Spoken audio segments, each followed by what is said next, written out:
दुनिया की सबसे बड़ी डेमोक्रेसी यानी कि भारत की 48% आबादी शाम के 6 बजे के बाद कर्फ्यू में चली जाती है। Right to equality, right to freedom, right against exploitation, इन सब की धज्जियां उड़ जाती हैं। अगर मैं आपसे पूछूं कि एक फीमेल सबसे ज़्यादा अनसेफ कहाँ रहती है, तो आप में ज़्यादातर लोग यही सोचेंगे जब वो घर के बाहर होती है, यानी कि वो अनजान लोगों के आसपास होती है, तब वो सबसे ज़्यादा अनसेफ होती है। लेकिन ये आंसर गलत है, क्योंकि आजकल जितने भी लड़कियों पर फिजिकल वायलेंस के केसेस हुए हैं, उनमें से 70% घर के अंदर हुए हैं। और आज तक जितने रेप केसेस हुए हैं, उनमें से 90% उनके दूर के या पास के जानने वालों ने किए हैं। हर साल 5 लाख लड़कियों को पैदा होने से पहले ही मार दिया जाता है, क्योंकि वो लड़कियां हैं और ये डिसीजंस घर में ही बैठ कर लिए जाते हैं। दोस्तों, कहा जाता है कि जो कमज़ोर होता है उसी को दबाया जाता है, बट लड़कियां कमज़ोर नहीं होती। और अगर फिजिकल स्ट्रेंथ रिलेवेंट होती तो पूरी दुनिया में आज पहलवान राज कर रहे होते। तो इसलिए लड़कियां तो वीक नहीं हैं, बट इनको पर्पसली वीक बनाया जाता है और इसकी ट्रेनिंग बचपन से ही शुरू हो जाती है। बचपन से ही अगर लड़की होती है तो उसे बार्बी डॉल, घर घर जैसे केयरिंग और कोऑपरेटिव गेम्स लाकर दिए जाते हैं। वहीं पे अगर लड़का होता है तो उसे गन पकड़ा दी जाती है और सारे अग्रेसिव गेम्स दिए जाते हैं। ये बच्चों की चॉइस नहीं होती है, उनकी चॉइस बनाई जाती है। लड़कों को बचपन में बोला जाता है कि क्या लड़कियों की तरह भाग रहा है, क्या लड़कियों की तरह चल रहा है, क्या लड़कियों की तरह रो रहा है। तो वहीं पे साइड में बैठे उसकी बहन ये तो सोचेगी ही ना कि क्या लड़कियों की तरह चलना रोना ये गलत है, ये बहुत ही बुरा होता है क्या। एक एज आते ही लड़कियों को समझा दिया जाता है कि उसे कैसे बैठना है, कैसे चलना है, कैसे बोलना है, कैसे हंसना है, कहाँ जाना है, कितने बजे वापस आना है। एक लड़के ने भले ही PhD कर रखी हो, लेकिन अगर वो बाहर जाएगी तो उसके साथ में एक 5 साल का बच्चा लगा दिया जाता है। और अगर आप सोच के देखें तो वही बच्चा बड़े होकर ये सोचता है कि लड़कियां तो वीक होती हैं और लड़के उनके रक्षक होते हैं, और वो बड़े होकर खुद को लड़कियों का रक्षक समझता है।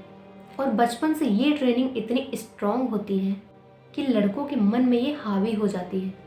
वो दुनिया में किसी से भी हार जाएंगे, लेकिन लड़कियों से हारना पसंद नहीं करेंगे। डोमेस्टिक वायलेंस में भी यही सेम साइकोलॉजी काम करती है। उसके दिमाग में बैठ जाता है कि लड़की लड़कों से वीक होती है। और ये सिर्फ किसी एक जगह, किसी एक रिलीजन की बात मैं नहीं कर रही हूँ, ये हर जगह पे देखा गया है। और लड़की अगर सक्सेसफुल हो भी जाए और वो अपने माँ बाप के लिए कुछ कर दे, तो वहाँ पे भी उसका क्रेडिट लड़कों को दिया जाता है, ये बोलकर कि अरे ये लड़के नहीं, ये तो भगवान ने हमें लड़की के रूप में लड़का दिया है।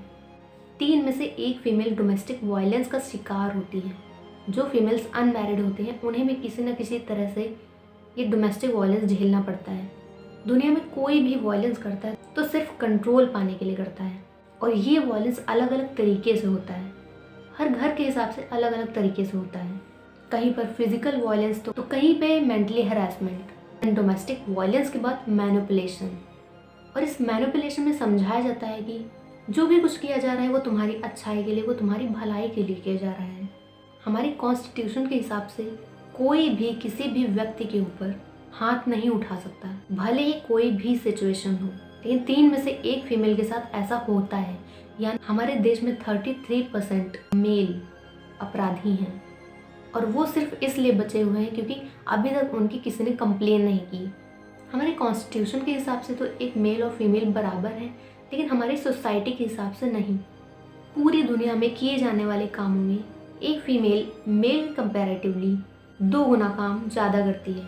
उसके बाद भी 99% जजेस मेल हैं, 90% सैलरी मेल उठाते हैं। पार्लियामेंट में 80% सीट्स पे मेल बैठे हुए हैं। पूरी दुनिया में 80% लड़के प्रॉपर्टी ओनर हैं। ये सब सुनने के बाद आप लोग को लग रहा होगा कि इन सब के पीछे लड़के जिम्मेदार हैं, लेकिन ऐसा नहीं है। जितनी भी चीज़ें वीडियो में डिस्कस की गई हैं उनमें लड़कों की गलती नहीं है, बल्कि वो एक सोसाइटी की सोच है जिसको बदलना ज़रूरी है। और इस सोच को मानने वाले लड़के भी होते हैं और लड़कियां भी होती हैं, और इस सोच को बदलने के लिए लड़के भी होते हैं और लड़कियां भी होती हैं। फेक फेमिनिज्म एंड लड़कों का एक्सप्लॉयटेशन जो होता है वो भी सोसाइटी में एग्जिस्ट करता है, और जल्द ही उस पर भी मैं वीडियो लेकर आऊँगी। तो अगर इस सोच को बदलने के लिए आप मेरे साथ हैं तो प्लीज़ मेरे चैनल को सब्सक्राइब कीजिए, और वीडियो अगर अच्छी लगी तो प्लीज़ वीडियो को लाइक कीजिए। जल्दी मिलते हैं नेक्स्ट वीडियो के साथ।